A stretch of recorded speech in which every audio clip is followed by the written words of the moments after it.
O artefato de ruído, ou o artefato de Poison, ele é devido a uma falha na contagem de fótons, ou seja, a técnica, o parâmetro técnico que define a miliamperagem, que é o mA, ele pode estar sendo insuficiente ou incompatível com a região de estudo. Vou descrever isso em outras palavras, né, para a gente entender. O tempo de exposição à radiação ionizante está sendo insuficiente para que aquela estrutura seja demonstrada de forma adequada.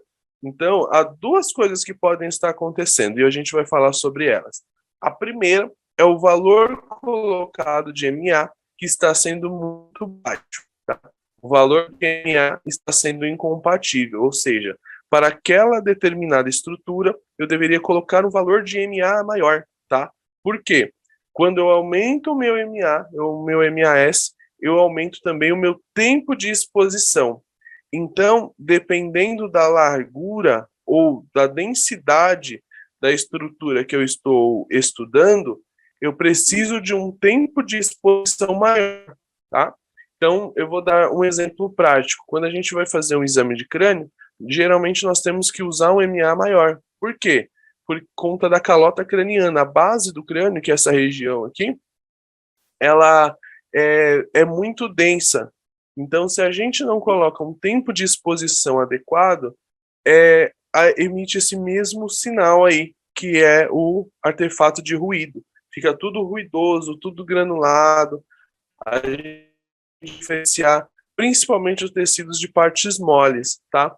Como eu estava explicando no início da aula, quando a gente fala a respeito das diferentes densidades, se a gente for comparar a densidade óssea com a densidade de partes moles, a de partes moles no artefato de Poison ela é completamente degradada, enquanto a parte óssea, por emitir uma densidade maior, nós ainda conseguimos observar aí algum sinal, algum detalhamento, né, da parte óssea. Porém, a parte mole fica realmente sem condições de ser avaliada. Como eu disse, o principal parâmetro que deve ser ajustado é o mA. Então, se você realizou um exame de tomografia e está muito ruidoso, às vezes não adianta você mexer no KV, que é a força de penetração.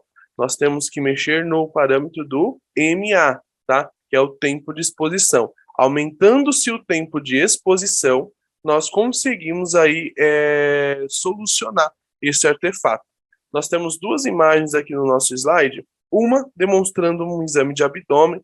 Esse abdômen certamente ele é bastante globoso, tá? A gente consegue observar uma quantidade de gordura bem acentuada, tanto na parte subcutânea, que é a parte embaixo da pele, quanto no interior ali da cavidade abdominal, uma quantidade bem grande assim, de gordura também, que é a gordura visceral. Devido à estrutura do paciente ser bem grande, nós devemos utilizar um mA maior. Nessa primeira imagem que está demonstrando uma imagem ruidosa, nós temos aí o artefato de Poison, né? E ele está com um parâmetro de mA de apenas 60, ou seja, foi insuficiente.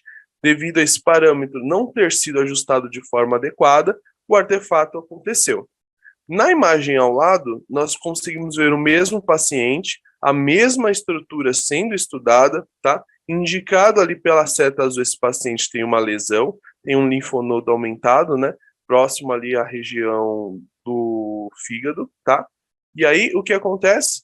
Quando utilizamos um mA maior, nesse caso foi utilizado um mA de 400, conseguimos aí avaliar perfeitamente a parte mole, né, do abdômen, gordura, músculo, esse linfonodo, que não estava sendo possível ser descrito no exame anterior, que estava muito ruidoso. Então, aumentando o mA, conseguimos consertar esse parâmetro, tá?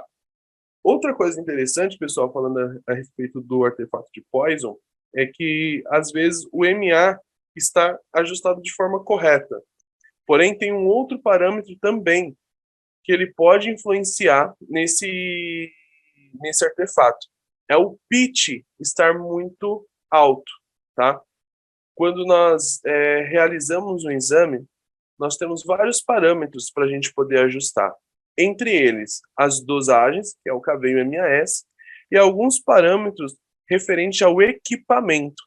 Quando eu falo do KV e quando eu falo do MAS, são parâmetros voltados à exposição e à radiação do paciente, a força de penetração e o tempo de exposição, tá? Quando eu falo, por exemplo, do pitch, estou falando de um parâmetro técnico referente à velocidade em que a mesa está correndo para dentro do gantry, tá?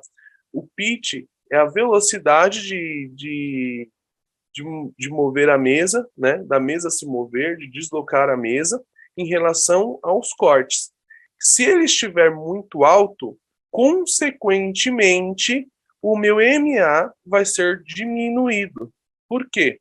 O aparelho ele faz ali um cálculo de quando a velocidade do paciente está se deslocando para dentro do gantry, quanto de MA ele pode dar.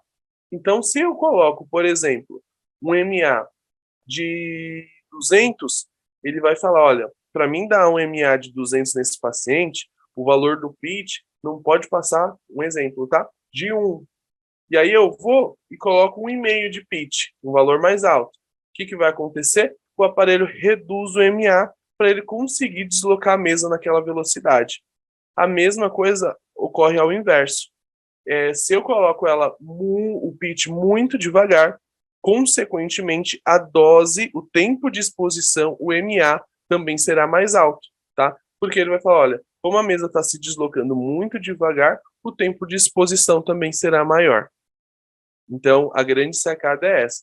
Tanto o pitch quanto o MA têm que estar ajustados. Se eu colocar a mesa para deslocar muito rápido, o MA vai ser diminuído. Se eu coloco a mesa para andar muito devagar, o MA vai ser aumentado. Ok? Olá, eu sou o professor Rodrigo Mendes e tenho um convite para te fazer. Nós teremos aí no sábado, às 19 horas, uma palestra falando sobre os avanços tecnológicos na tomografia e ressonância magnética. Se você te interessa por esse assunto, quer se aprofundar, nós teremos um convite especial. Convidamos o professor Getúlio, um dos melhores especialistas na atualidade sobre tomografia e ressonância. Ele vai dar uma palestra incrível. Se você quiser se aprofundar, ter mais informação, conhecer as necessidades do mercado de trabalho, tudo que é tecnológico, né? E aprender muito e ganhar um certificado também gratuito, clique aqui e saiba mais. Até lá!